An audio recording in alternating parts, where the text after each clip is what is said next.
Next up, we're gonna get into this clip of Mekhi Phifer sharing something that he learned or dropping some truth that he learned about camera while working on or filming the Paid in Full movie, based on the story of Rich Porter, AZ, Faizon, and Alpo. You know what I mean? And you know, I just did a video reacting to Up for Debate TV reading an excerpt from a book that was written by Rich Porter's baby mama, the mother of one of his children, his daughter actually. He got a son that live out here in Staten Island or whatever and shit that I seen the interview. But yeah, let's get into what Mekhi had to say about what Money Making Mitch had to say about Rico.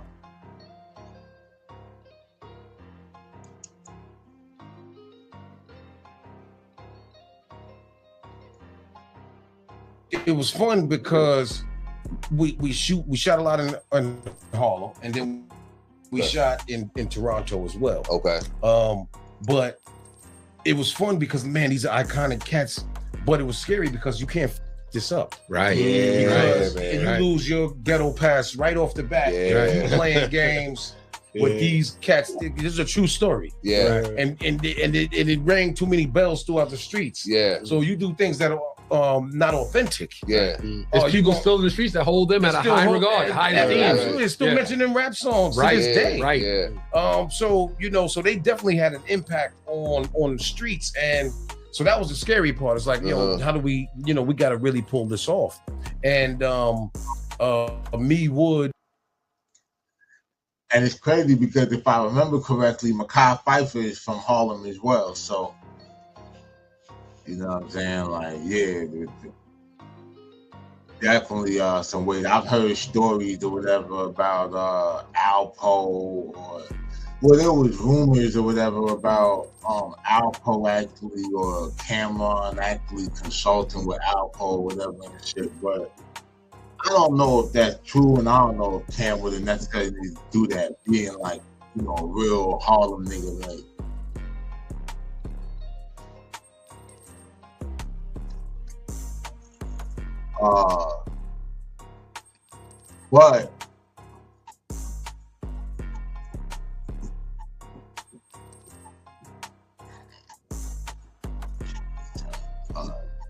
But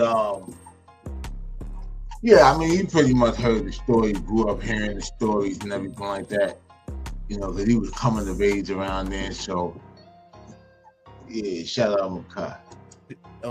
And Cam,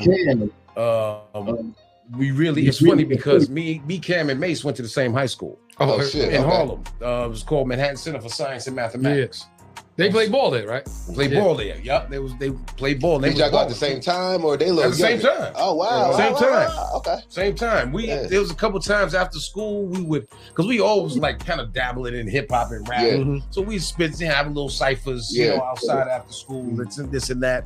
But it was funny because the first day of rehearsal, Cam was transitioning into being an actor on this movie. I didn't even see this comment, but Mr. Brown said, go watch the video of Billy running up the Jackson State sideline, then spiking the ball, and tell me he ain't gay. Not just a bozo. Gay. Yo. Mr. Brown, thank you for tuning in and shit. I'm definitely go and check that out after this clip or whatever before we mob out. Transitioning. And rappers, a lot of times are used to, they record their stuff in the studio. Yeah. And then they go, and when it's time to do the video, they just doing them. Yeah. They're doing the video. This is different. So the rehearsal, we having a real rehearsal process. We got to go over character development, story development. Does this make sense? Does that make sense? This and that. How do we interweave this and that? Yeah. So it's a whole thing. Yeah. And Cam came, first of all, he came mad late to the rehearsal. So it's me, Charles Stone, our director, and and wood. Yeah. So and it's funny because we at the Sutton Place Hotel in Toronto. I don't think that's even there anymore, but it was like a residential hotel. Yeah. And so we in the conference room, and Cam he's not there. Yeah. Now we all staying in the hotel. Right. People are calling up to his room. They're like, "Yo, where the f is Cam? Where could he possibly be? It's 9 in the morning. It's time to, So we start going over the script, and Cam comes in like 9:45, rolling a blunt. Like, "Yo, what's up, y'all?" And it's like, and we got the script open, we running lines. Now he was like, where the little papers at? He was like, you were in Clockers. Exactly. But then when he saw the and then he was surrounded by, all really great talent. And but what I love about Cam was that he was a student of the game too. Okay. And he fell right into. He always came prepared, knew his lines, added his own verbiage to it. Yeah. And he's from Harlem, so he knew it. When we in front of Willie's Burgers and all of that, that's our stomping. That's what we do. You know, we used to drive from Brooklyn to Willie's Burgers. Yeah, Willie's Burgers. To hang out in front for the chicks. Yeah, for the chicks. Yeah. It was a car show out there. It was going down. And the burgers was good as hell too. And you had the fries with the fork. You eating the fries. So all of that was. That's why I give him so much credit. Is that because he wasn't an actor, but neither was I. Right. You know what I mean? Mm-hmm. And so, but when you get the opportunity, and then you go, okay, I got to make this real. I gotta feel good about what I'm putting out. Mm-hmm. That's what he did. It's a great feeling, and nobody can take that away from you. You know what you're doing. So the scene that everybody has emulated on social media. Which one? Several. In the car. Oh, in the car. Yeah, in the car. With me and Wood. With you and Wood. I wrote that scene. Get out of here. Yeah, man. The scene originally was just yo, I need the keys or something like that. He's like, yeah, here's the keys for your little brother. And there was no real emotion to it. Yeah. But because I needed an arc, because right before that, Ace and I, after he got shot by Calvin, we're sitting there and I'm going, I love the game. I love the hustle, man. I love all this shit. Right. I love this shit, this and that. And then right after that, my little brother gets kidnapped. Mm-hmm. And I said, okay, that's the pinnacle for this character to go through an arc. Mm-hmm. Because you see him living his best life the whole time. Just balling out of control, doing his thing. Even when he gets out of jail, he got cars for him. Right. Money, so life is good. But his little brother was his heart. And when that thing happened, then the game wasn't the same no more. Right. So what I did the night before was I started I said, because the scene is too sterile. Right. It was just like it was business as usual. And this ain't business as usual no more. Right. This is personal now. And so, and all these people in the streets that I thought loved me. Hey, this is deep though. I like this because I didn't expect this. I thought it was gonna be more so about. I thought he was gonna say something crazy, like, because this is around the time when Cam was on his, he was still kind of in the mix doing his little Ohio thing and all that shit, right? And this is the height of the Dipset movement, for real. Like, this is like 2003, you know what I mean? So, like, as I'm getting into, like, writing movies and, you know what I mean, like, I don't actually intend on being the star in every movie and shit, like, you know what I'm saying? But it's good to kind of get this perspective or whatever and shit, and some of this terminology or whatever, and like, the method, you know what I mean, to this acting. And like he said, when he started off, he wasn't really an actor like that. The first movie I saw Mekhi Phifer in, Clockers. I think Isaiah Washington was in it. Sticky Fingers was in that shit. It had some it was a bunch of people in there. The dude, damn, I can't even remember all the names. But yeah, y'all go check out Clockers or whatever and shit. Definitely a classic, you know what I mean? You want to see what old, like, 90s New York look like? Go check out Clockers. You feel me? I think the little dude from Fresh was in that shit too. You know what I'm saying? But yeah, go check out Clockers. That's the first place I seen Mekhi. They don't love me. You know, that's why it's like anybody that did me wrong, did this and that, blah, blah, blah. And so I just started writing it. And I was smoking blunt. And my man Big Mike was with me. In Toronto. You know what I'm saying? And all of that. Big Mike was there. Right? And so, because whenever I would do a movie, especially on location, I would bring one of my cats. Right. You know same here. So Big Mike was there, and Big Mike was like, you know, he was like we had this 2-bedroom apartment at the Sutton place. And so I'm sitting at the table and he would roll up the blunts. And so I'm smoking and I'm writing. And as I'm writing, I'm remembering everything that I did when I did my research. Because I met with this cat named Jay Black, who was Rich Porter's best friend. Okay. Their family, Rich's family, his sister, who Regina Hall played. Right. And they're all their best friends. They all sprinkled throughout the movie. Yeah. Right? And then I have my peoples, my Harlem's finest cats that were in the movie too. Yeah.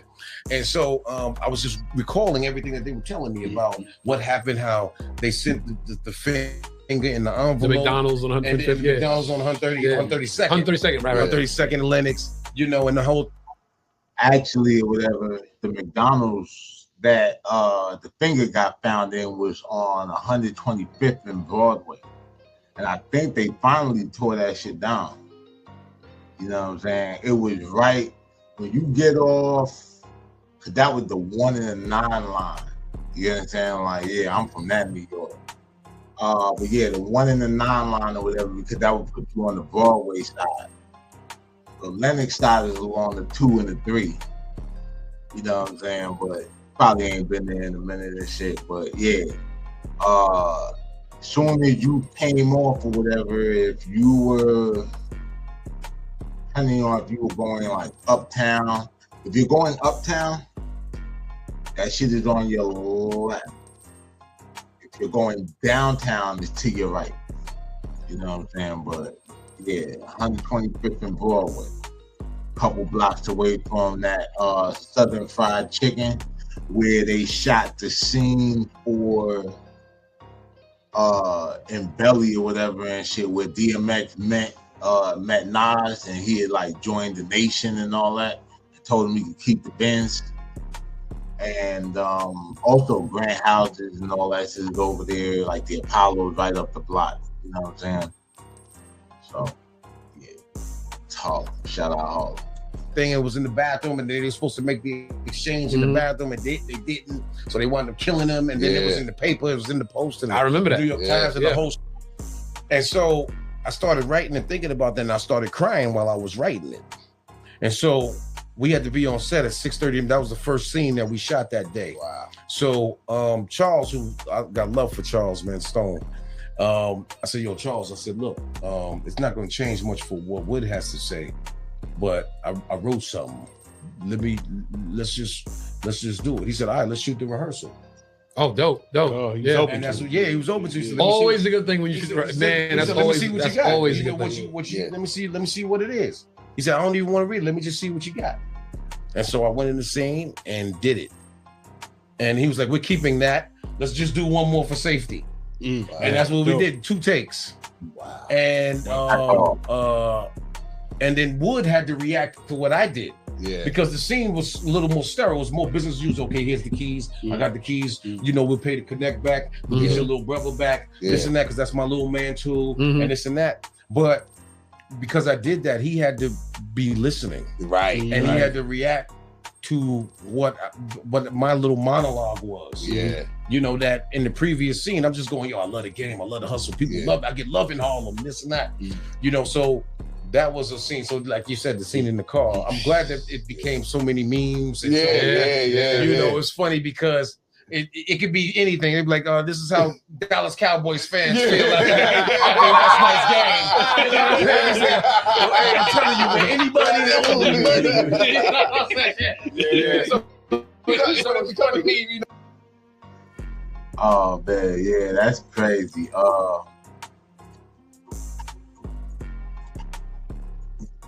Shout out Mekhi Phifer, man. You know what I'm saying? Definitely one of the real ones. You know what I'm saying? The acting game. Definitely involved in a lot of classic The second joint I think I remember seeing Mekhi Phifer in was Soul Food, if I ain't mistaken. And then after that, Shaft. You know what I'm saying? So, you know, there's a bunch of things after that or whatever and shit. But yeah, but yeah, the Paid in Full movie, man, like I said, you know, like I said, the Alpo and Rich Porter story wasn't the most accurate depiction. You know what I'm saying? For sure. A lot of things or whatever that could have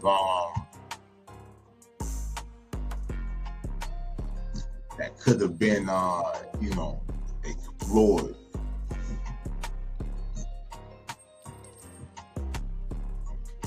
And you know, a lot of stories that, you know, naturally you wouldn't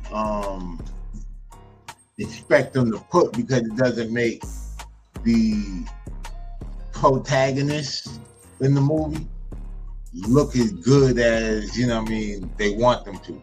Like, essentially, Rico was supposed to be, or Alpo, you know what I mean, Cameron character was supposed to be, you know, the antagonist, eventually, like the bad guy. You know what I mean? And Rich was supposed to be the good one, like, you know, honorable and all this and by the code. But there are many who tell a different story about how that whole thing with Rich and his brother went down. And that, you know, Rich was actually trying to make some like side deal to make a couple extra dollars on top of trying to get his brother back.